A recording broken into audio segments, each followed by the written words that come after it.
Yeah,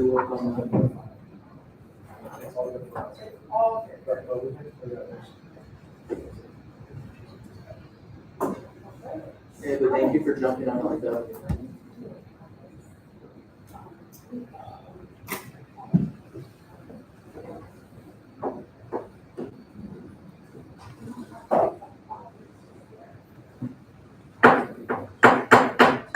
Open session called to order. It is exactly 5 o'clock, unless it's Councilwoman Dane's clock. It's a different time. Can I please? Oh, we're gonna do the flag salute. Mr. City Attorney, I don't think you've ever done it. I'll help you. Ready? Begin. I pledge allegiance to the flag of the United States of America and to the republic for which it stands, one nation, under God, indivisible, with liberty and justice for all.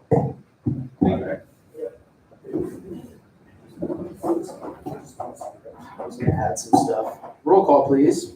Councilmember Castillo.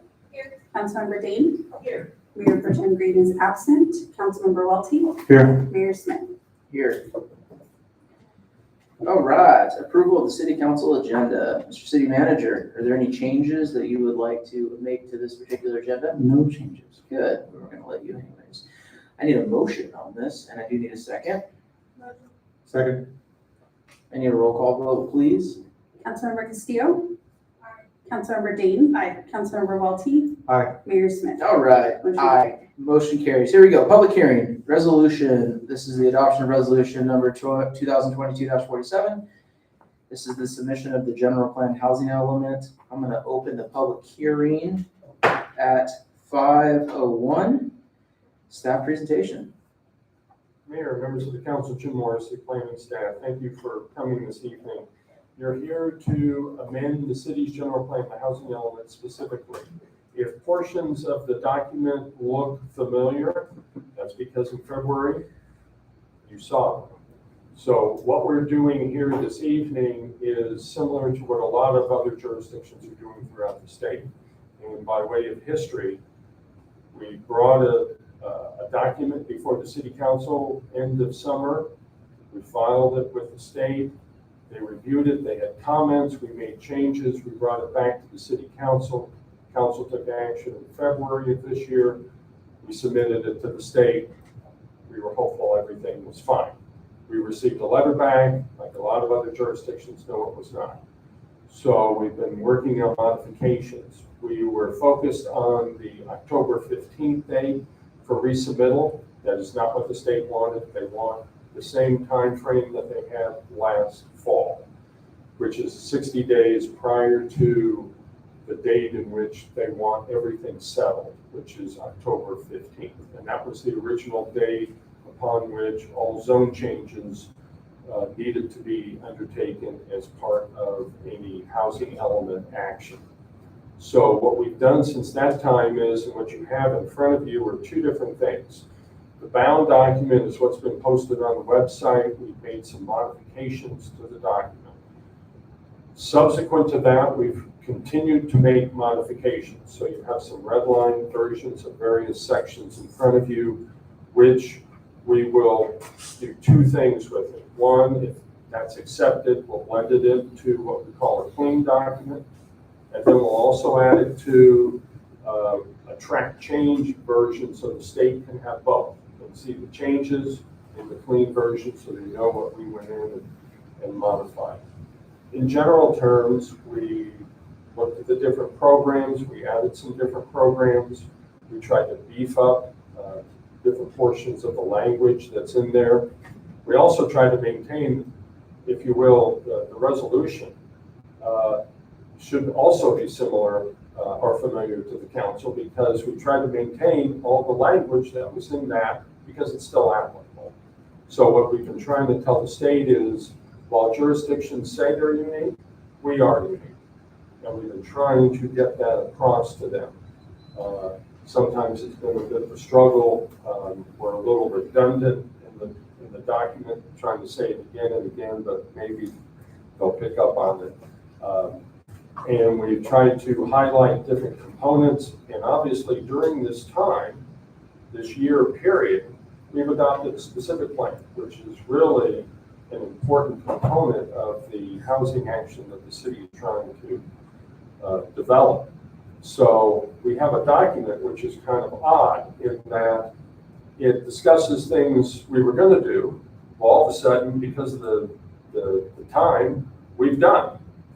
But we've also added in other things in an effort to help further their concerns. So changes included changes in demographics, and one individual who's here this evening, Bill Geik, who was head of the Orange County demographics section as PhD in sociology. He has always been on the team, and in our phone calls with city attorney staff and the state, we tried to get a sense of what they wanted. So we actually went through all the demographic tables we had in the document, deleted them all, and then reestablished them with modified data that they wanted based upon their discussions.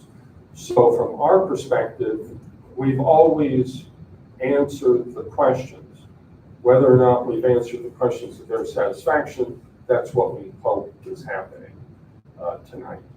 So the resolution you have still allows us to make some tweaks to it in the next day or so, because we will be sending the document off to the state on Thursday to get there on Friday, because the 15th is Monday.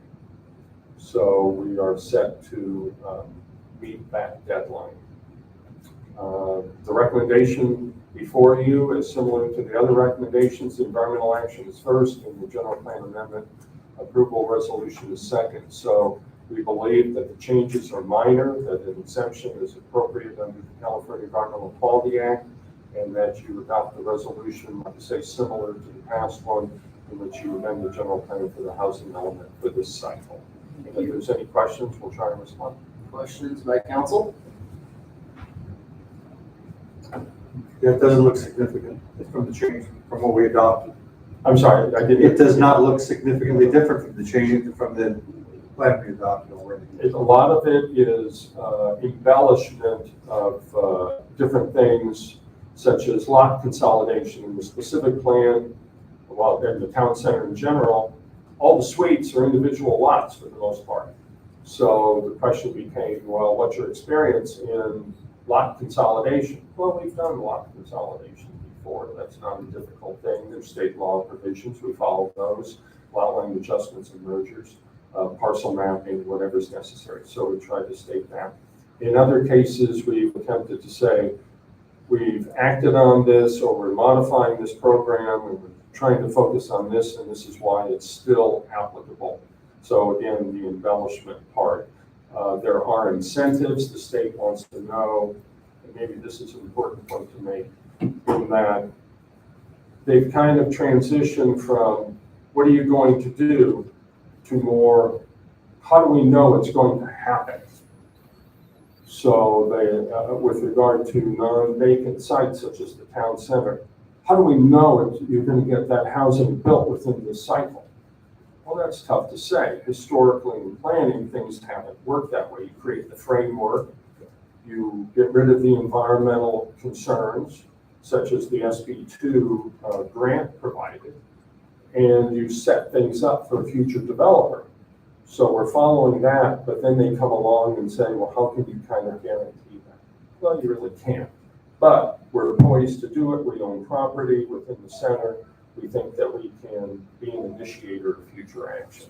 So again, that's a long-winded way of saying, yes, most of the documentation remains.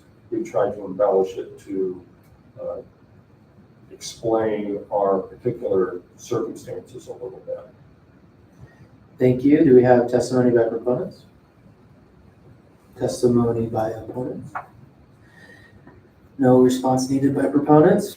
Public hearing is now closed at 5:09. It goes to 5:06. All right, discussion by city council. Anything? Pretty good?